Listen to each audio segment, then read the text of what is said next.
Welcome back to Good Morning Football. Thanks for hanging out with us on a Monday. We will talk Aaron Rodgers. We will talk Cowboys.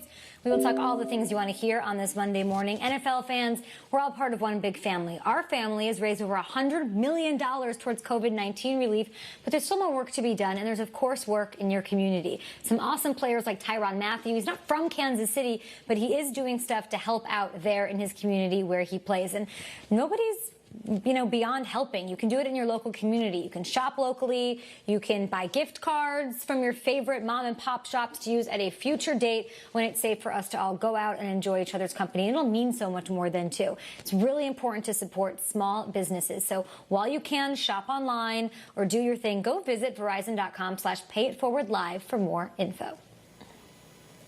It is very important, and we have a segment now. We're going to come dovetail off of what was Twitter prom last night. I think it was the last episode of The Last Dance, and we finally saw Jordan's kids. They were trending. Still no Juanita, and still no Craig Hodges. But Twitter was blowing up as it always does, and as it did all weekends. What we like to do in a segment called Trend of the World is we like to make up our own trending topics. A little hashtag this, hashtag that, and then the four of us will each respond to it in how we would tweet in response to that trending topic. So, guys, let's start off with this one. Our own colleague, LaDainian Tomlinson from Texas Christian University, said recently that he thinks Emmitt Smith's all-time rushing record of over 18,000 yards will never be broken. I think in part maybe because the running backs just don't get the carries like they used to. So let's answer this own hashtag this with what we're going to call it, hashtag unbreakable record. Give me a record that you think cannot be broken. Nate Burleson looking like a Bulls ball boy. What do you think first? I was blessed to witness greatness throughout my career. Of course, Randy Moss and Calvin Johnson. And speaking of Calvin Johnson, I was able to see him break Jerry Rice's record. And if you have a record that is the numerical representation of the same year that G.I. Joe first launched and Mary Poppins and the Beatles album hit the scene, 1964. Okay, when you have a record that is almost 2,000 yards, single season receiving yards record, this will not be broken. Even though we have some really good wide receivers, it just seems like towards the end of the year, when we expect these guys to continue to ascend like Calvin Johnson did, they're not doing it. So this record will not be broken. Nate, I love it. I love the outfit. You could go and chase Jason Caffey missed free throws dressed like that all day long if you're with me, my friend. That is fantastic. I'm going to go with this one. Joe Montana, 4-0 and 11-0. What is 4-0? That's Super Bowl record. 4-0. Never lost Super Bowl. 11-0? Guys, he had 11 touchdown passes in Super Bowls. Never threw an interception. That will never be done again. To go 4-0 and never throw a pick but throw 11 touchdowns in those games will not be duplicated. Patrick Mahomes might go 10-0 in Super Bowls. He's already thrown an interception in one. It is so difficult to not only win these games year after year after year, but to then do it with perfect completions and perfect accuracy and perfect turnover-free football. Wow. Unbreakable record. 4-0, 11-0. Brady's got all those Super Bowl losses. We've got a lot of quarterbacks who have a bunch of wins with a bunch of interceptions. I'm talking this. Unbreakable. Let's go.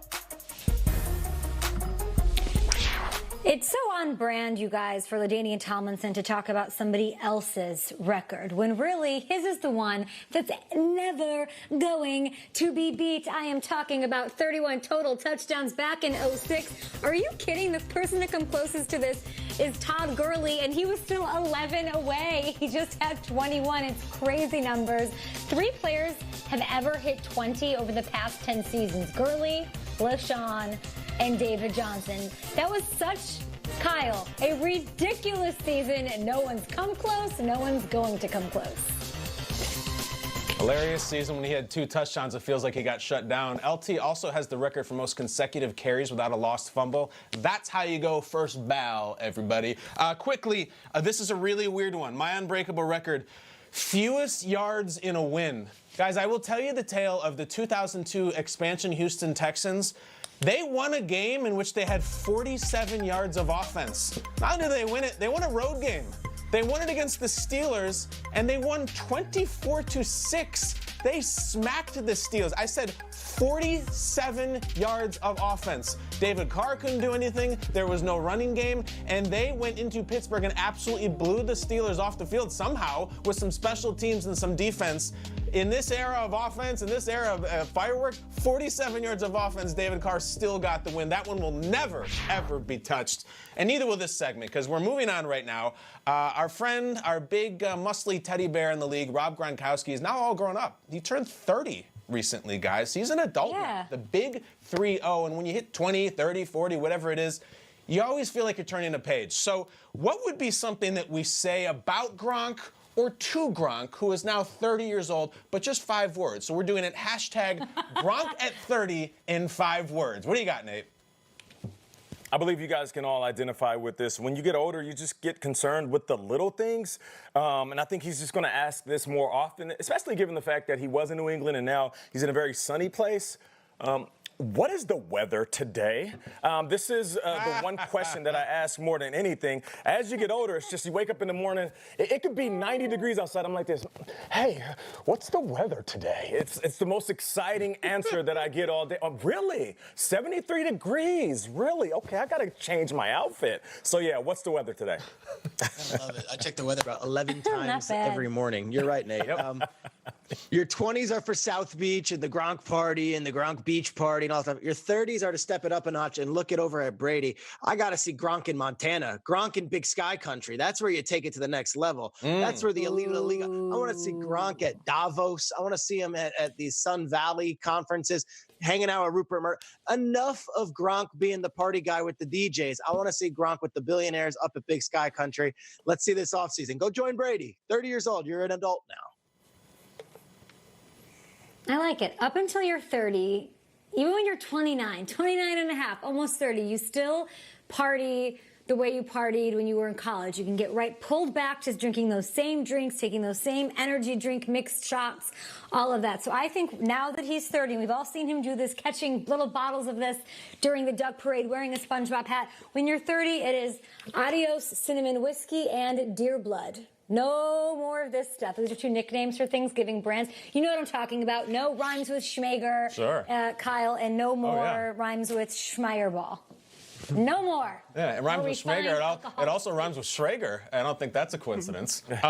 When you turn 30, you see sometimes end the day saying something you never thought you would ever say. Right before you fall asleep, you just say, "Can we do in morning?" But you say that sometimes. In your 20s, it's "Can we do again in morning?" In your 40s, it's just. In the 30s, it's "Can we do in morning?" Let's move on quickly. We got one more. The Last Dance finale was last night. Peter already shouted out Jason Caffey on the show. I think we needed more Dickie Simpkins. What was something that we learned from The Last Dance? Let's call it hashtag Last Dance Lessons. Quickly, around the horn, what do you got?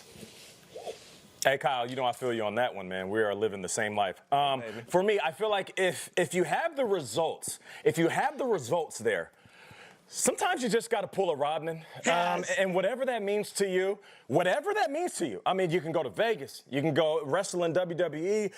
If you're doing what you need to do, this is for kids included, just pull a Rodman and tell your mom and dad, hey, I got to pull a Rodman today. All right? That's how I feel about life right now. I'm going to fact check you, Nate. Not WWE. WCW. Okay, that is where we're at. WCW. I'm going to say this one. Hard work Bischoff. pays off. They lose to the Orlando Magic, and Tim Grover tells a teary-eyed story, his personal trainer, about, all right, man, when do you want to get going? And Michael Jordan looks at him and says, tomorrow morning. Like, Jordan worked harder than anyone else in the NBA. He's worked harder than maybe any other athlete. Hard work pays off. He used his mind over his body in that Game 6 that we saw last night against the Jazz. He had nothing left, but all the hard work he put in worked out. Very sentimental Tim Grover, very sentimental Peter Schrager. Hard work pays off. Love it. I missed the first week, and so I never watched any other episode because I told myself I'm just going to binge it. It'll be out on the flicks. I'll watch it all in one day. I'll be excited, but I have every Monday morning woken up and listened to you guys talk about it. So I feel like it's the perfect Monday morning elixir. Whenever you guys are feeling down, case of the Mondays, I just say I learned, give the GMFB boys Jordan highlights. Give them all the highlights. It puts them in the best mood. They love talking about it. So that is now a secret weapon for producers on this television program. Well, that's the best answer I've ever heard. Although, Kate, you might like mine a little bit better. The biggest takeaway from The Last Dance is very simple. Just be from Chicago. Be from the city of Chicago. Can you imagine growing up in the 90s in some city like Cleveland or Portland or Utah or I don't know, the New York, New Jersey area or maybe Seattle and just not having your sports hero win every single time, not get that championship for you? Imagine being from a city other than Chicago and yet having to go on TV dressed up in another city's gear or even another city's players' random baseball sidetrack gear because your team as a kid in the 90s couldn't beat Michael Jordan. My best advice is just be from Chicago and you'll have a happy childhood which will bear fruit as a happy, constructive adulthood. Right, Kay?